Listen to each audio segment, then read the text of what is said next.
ആദ്യമായി തന്നെ അമ്മ മാതാവിനും തിരുക്കുമാരനും കോടാനോടി നന്ദി പറയുന്നു. ഇതെൻ്റെ രണ്ടാമത്തെ സാക്ഷ്യമാണ് ഞാൻ ഈ അൾത്താരയിൽ കയറുന്നത്.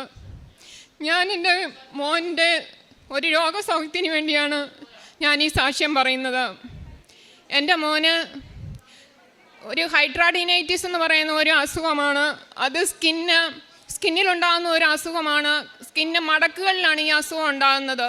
അതായത് നമ്മുടെ സെബേഷ്യസ് ഗ്ലാൻഡ് വിയർപ്പ് ഗ്രന്ഥി പൊട്ടുന്നതായിരുന്നു ഈ അസുഖം. ഈ അസുഖം എന്ന് പറയുന്നത് നമ്മളുടെ ഇവൻ്റെ വലത്ത് കഷത്തിൽ 2-3 ഹോള് വരും.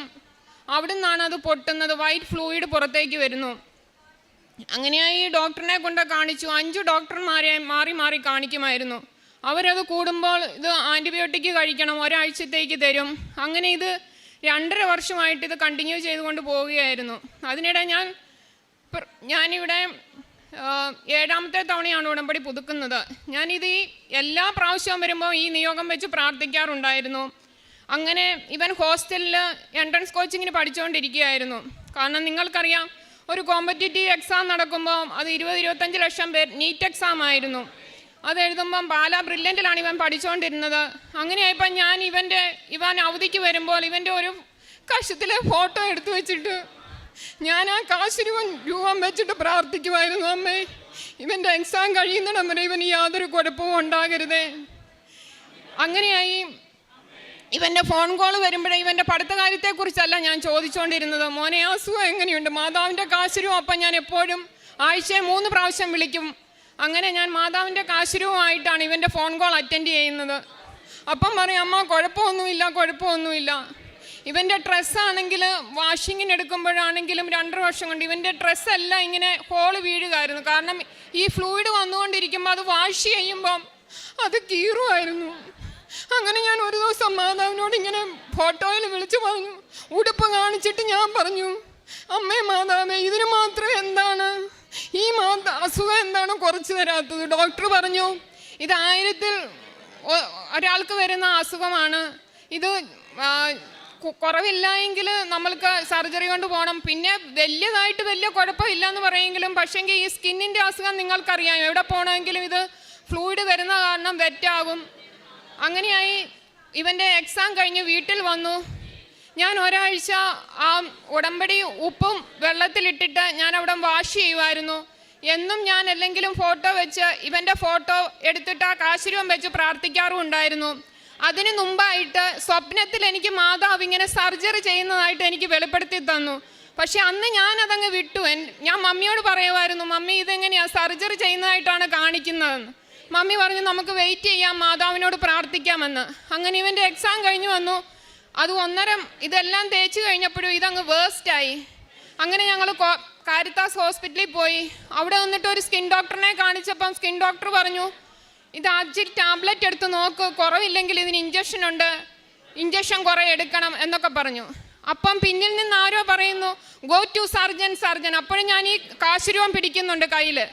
അപ്പോൾ എനിക്ക് തോന്നി, കാരണം മാതാവ് അന്ന് എനിക്ക് വെളിപ്പെടുത്തി തന്നത് സ്വപ്നത്തിലൂടെ സർജറി ആയിരുന്നു. അങ്ങനെ സർജൻ്റെ അടുത്ത് വേഗം പോയി. അപ്പം സർജൻ പറഞ്ഞു, ഇത് പ്ലാസ്റ്റിക് സർജനാണ് ഈ സർജറി ചെയ്യുന്നത്, അതായത് ഗ്ലാൻഡ് റിമൂവ് ചെയ്യണമെന്ന് പറഞ്ഞു. എന്നിട്ട് നമ്മുടെ തൊടയിൽ നിന്ന് സ്കിൻ എടുത്തിട്ട് ഇവിടെ വയ്ക്കണമെന്ന് പറഞ്ഞു. അങ്ങനെ പ്ലാസ്റ്റിക് സർജൻ കണ്ടു, ഇത് ഇൻഫെക്റ്റഡ് ആയി, നമുക്ക് ഒരാഴ്ചയ്ക്കുള്ളിൽ സർജറി ചെയ്യാമെന്ന് പറഞ്ഞു. അങ്ങനെയായി സർജറി ചെയ്തു. ഇപ്പം അവന് യാതൊരു കുഴപ്പവുമില്ല. പക്ഷേ എങ്കിലും അമ്മ മാതാവാണ് എനിക്കിത് ആദ്യമേ ഇത് കാണിച്ചു തന്ന സർജറിയിലൂടെ. പക്ഷെ അതെനിക്കറിയാൻ സാധിച്ചില്ല. പിന്നെ ഞാൻ ജീവകാരുണ്യ പ്രവർത്തികൾ എന്ന് പറയുന്നത്, ഞാനിവിടെ നിന്ന് എല്ലാ മാസവും തന്നെ ഇവിടെ വരാറുണ്ട്. പേപ്പർ മേടിച്ചുകൊണ്ട് പോയി 3 കെട്ട് പേപ്പറാണ് മേടിക്കുന്നത്. അതിലെല്ലാം ഞാൻ തൈലം കൊണ്ട് കുരിശ് വരച്ചിട്ട് വിശ്വാസ പ്രമാണം ചെല്ലും. എന്നിട്ടാണ് ഞാനിത് കൊടുക്കുന്നത്. ഞാൻ ഈ അർഹിക്കുന്നവരുടെ കയ്യിലെ ഈ പേപ്പർ എത്താവുള്ളതെന്ന് ഞാൻ പ്രാർത്ഥിച്ചിട്ടാണ് പോകുന്നത്. ഞാൻ ഈ ബാഗൊന്നും കൊടുത്ത് തീർക്കുകയില്ല പേപ്പർ. ഞാനൊരു 15 മിനിറ്റ് അല്ലെ 20 മിനിറ്റ് എടുത്തിട്ടാണ് ഞാൻ ഓരോരുത്തർക്കും പേപ്പർ കൊടുക്കുന്നത്. ഒരു ദിവസം ആദ്യമേയൊക്കെ എനിക്ക് ഉടമ്പടി എടുക്കുമ്പോൾ എനിക്ക് ഏറ്റവും ചെയ്യാനുള്ള ഒരു മടി പേപ്പർ കൊടുക്കുകയായിരുന്നു. ഇപ്പം എനിക്ക് ഏറ്റവും ഇഷ്ടം പേപ്പർ കൊടുക്കുന്നതാണ്. പിന്നെ ധ്യാനമെന്നും കാണാറുണ്ട്. ജീവകാരുണ്യ പ്രവർത്തികൾ എന്ന് പറഞ്ഞാൽ ഞാൻ പേഷ്യൻസിനെ പോയി കാണാറുണ്ട്. എനിക്കാകാവുന്ന രീതിയിലൊക്കെ പോയി ഞാൻ അവർക്ക് ഫുഡ് മേടിച്ച് കൊടുക്കുകയും പൈസയായിട്ടും കൊടുക്കാറുണ്ട്. അനാഥാലയങ്ങളിലൊക്കെ പോയി. പിന്നെ രണ്ടാമത്തെ സാക്ഷ്യം എന്ന് പറയുന്നത് ഒരു സ്ഥല വിൽപ്പനയാണ്. ഒരു 1.5 ഏക്കർ സ്ഥലം ഒരു 5-6 വർഷമായിട്ട് വിൽക്കാൻ കിടക്കുന്നതാണ്. കാരണം അത്ര മെയിൻ റോഡൊന്നുമല്ല, 1 ഏക്കർ സാധാ റോഡാണ്, പഞ്ചായത്ത് റോഡാണ്, 50 സെൻറ്റ് വഴിയില്ലാത്ത റോഡാണ്. ഞങ്ങളോട് കാണുന്നവരോടൊക്കെ പറഞ്ഞു, നിങ്ങൾ ഇതാണോ വിൽക്കാൻ നടക്കുന്നത്? ഇവിടെ മെയിൻ റോഡിൽ സ്ഥലം കിടക്കുന്നു, ഇതെങ്ങനെ വിറ്റു പോകാനാണെന്ന്. ഒരു ദിവസം ഞാൻ ഇവിടെ നിന്ന് ആധാരം കൊണ്ട് വന്നിട്ട് ബഹുമാനപ്പെട്ട ജോസഫ് അച്ഛനെ കാണിച്ച അച്ഛൻ ഇവിടെ മാതാവിനെ തിരുക്കുമാരൻ്റെ നാമത്തിൽ ആധാരം വെച്ച് പ്രാർത്ഥിച്ചു. എന്നിട്ട് പറഞ്ഞു, കുരിശുരൂപ അവിടെ കുഴിച്ചിടണം, വിശ്വാസ പ്രമാണം ചെയ്യാൻ. അങ്ങനെ ഞാൻ അത് ചെയ്തു. പക്ഷേ ഞാൻ വഴിയില്ലാത്ത അവിടെ ഉപ്പ് മാത്രമേ ഞാൻ ഇട്ടിട്ടുള്ളൂ. അങ്ങനെ ഞാനിത് പ്രാർത്ഥിച്ചതിൻ്റെ ഫലമായി ഒരു പ്രാവശ്യം ഞാൻ ഇവിടെ വന്ന് ഉടമ്പടി പുതുക്കിയിട്ട് പോകുമ്പം ഞാനിപ്പം മനസ്സിൽ വിചാരിച്ചു, കാരണം എൻ്റെ കൂടെ എൻ്റെ കസിൻസ് ഉണ്ട്.